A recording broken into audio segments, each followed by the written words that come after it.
You know what I mean? I'm just here to do an next story time. Um, this one is about my wedding and how all of that went down, all of the planning, all of the process, how everything, took place. So yeah, here we go.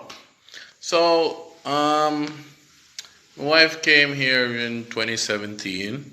You know, we spent some time together. And she went back over and we were talking for like a next year or so. Then I decided like, um, this is my wife. Even when she was here, everybody used to just call her wife, wife, wife. They didn't even know her name because that's all I would call her from like from the first time I met her practically. Like I call her wife. So I've been calling her wife all 4 years now. But it was time to make it official. It was time to make it official. So I asked her sister if I could. We talked about it first because she had to be interested in me to want to marry me too. So we talked about it, but she never like knew when I was gonna do it or what was happening. So I got in contact with her sister and asked her sister like if I could marry your sister because her sister is the oldest of the family and she's the one that the go-to. So yeah, I got in contact with her sister, and told her what was my intention with her sister and what was my plans, and she was like, "Yeah, that's a good idea." So we kind of came up with a plan of how we wanted to do it, when we wanted to do it, and all of that good stuff. So she did a barbecue, a barbecue, invited my wife, and all of that good stuff. And I decorated this room. I got balloons, I got rose petal, which was gold and white. I made a "Will You Marry Me" chart, thingy. I put in a lot of work. And mark you, my wife always video calls me. So doing all of this work without my wife knowing was like, oh Lord. So yeah, I was working, I was putting in the work, I got candles and I got dressed, in long sleeve and all of that good stuff. And she went over to her barbecue not knowing what was happening, or so I thought. I don't know, but I hope she was surprised. She can elaborate on that part. So she went over to her barbecue, I called, and when she saw me calling on her sister phone, she was like, was her sister phone or her phone? I'm not sure, because my memory is kind of shot. But I called. And she was like, what's going on here? And then the music started to play, and my friend was videoing it, and I asked her to marry me. That was nice. I felt good at that point in time. Yeah. So yeah, I asked her to marry me, and she said yes, and everybody was happy, and I was happy because I was getting married to the woman of my dreams, and it was just a happy moment. So yeah, I think we have pictures of the room that. How we decorated it and how I decorated it and all of that. So I went down and I asked her for hand in marriage, and that was it. I proposed, we got engaged, So then now it was time to actually, give my wife the wedding of her dreams.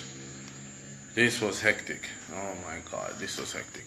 Imagine me as a man putting together a wedding. Take that into consideration for a second. Me as a man putting together a wedding. Because my wife is overseas, she's working, the wedding is going to be done in Jamaica. She only can spend a couple of days. Time is against us. So it was a hectic situation. It was a lot of going back and forth, doing the most. So yeah, that was the most stressful, or one of the most stressful things I had to do. But I'm a man, I love my wife, and I want her to happy, and this wedding was supposed to make her happy. So I did my best. So yeah. Then the first thing we did was come up with a theme for the wedding. I'm an avid lover of the beach. Like, I love the beach. I can't swim. My wife is the best swimmer in the world, but I can't swim. So I love the beach. So we was planning a beach theme wedding. Yeah. So that was the main focus, a beach team. I went to the parish council, I did all of the things, and I was on track to getting a beach team wedding. Then the hotel fees. I was like,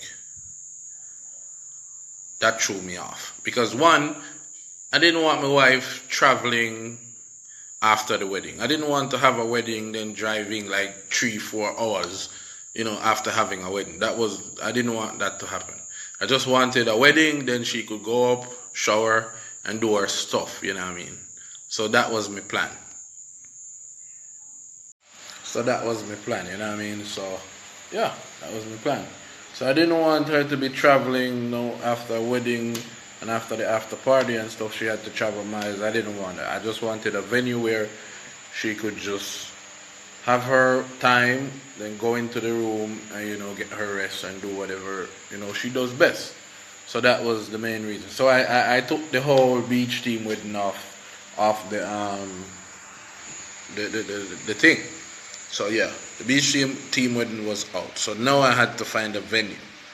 So I went online and I looked at a couple of venues, and I finally found one that was quite nice. He had everything that I needed. He had a ballroom. It had a pool. It had a sea view because I like the sea. So yeah, it had a beach background, and so I started to put into play how to decorate it. So we came up with a theme of a golden white wedding, gold accents. Mostly a white theme wedding, but gold accents. Yeah, so we did that, and we started to do the whole, decorating, planning of the wedding. So we found a wedding planner, which I actually did all of that stuff myself. Keynote to anybody that is planning and having a wedding. Don't take just one person's word for it. Don't be like, oh, a person, unless it's a reputable place and you see the track record. I didn't do that. I was just sold on an idea as a man, and I thought it was the best idea, because I didn't want to be all over the place talking to a cake person, talking to a person to prepare food, talking to a person to serve food. So I got everything under one umbrella, which on hindsight was wrong. It was wrong. So don't do that.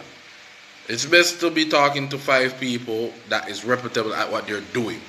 You know what I mean?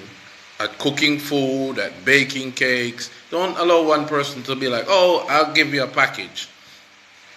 And that's what I did. I think that's the major thing that I went wrong with our wedding. You know what I mean? But it turned out beautiful. So, it is what it is. We got married, and in everything you do, you can look back and be like, I could have done this different, or I should have done this different, and all of that. So yeah, we started to plan, found the team, found our dress, everything. Started to just do the planning. So yeah, we got everything done to a T. Invited who was to be invited, all of my close family members, all of her close family members. Obviously the trip to Jamaica wasn't cheap, and time was of an issue, so nobody came from her side. So we were gonna do basically 2 sides of wedding. We're gonna figure something out when I get there and just do that side. So yeah, but we're talking about my side now, so yeah, let's do that. So we planned our wedding to the T. Talked to the people. We decided to get married. We chose the date on which we would get married, which was 7. And we also chose April because I'm born in April. She's born in April. So we decided to pick a date, and 7 is my favorite number. So, we chose 7. 7th of April. Yeah. So. Wife came in, everything was going good, all was well. I was nervous because I didn't know if she would like it, and because I did all of the planning down to the food, to the gazebo, to everything. I planned everything. The wedding planner didn't do shit. She didn't execute shit. She sold me on some ideas and didn't come true on them.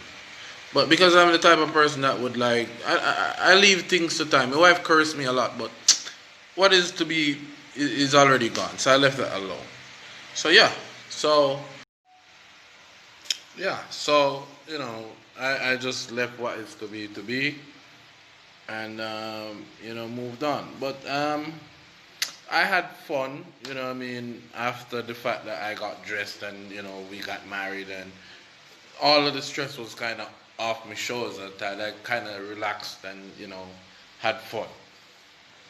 So yeah, that was amazing. It was hot as hell, but after that I had fun. Things was going okay until it was time to consummate the wedding.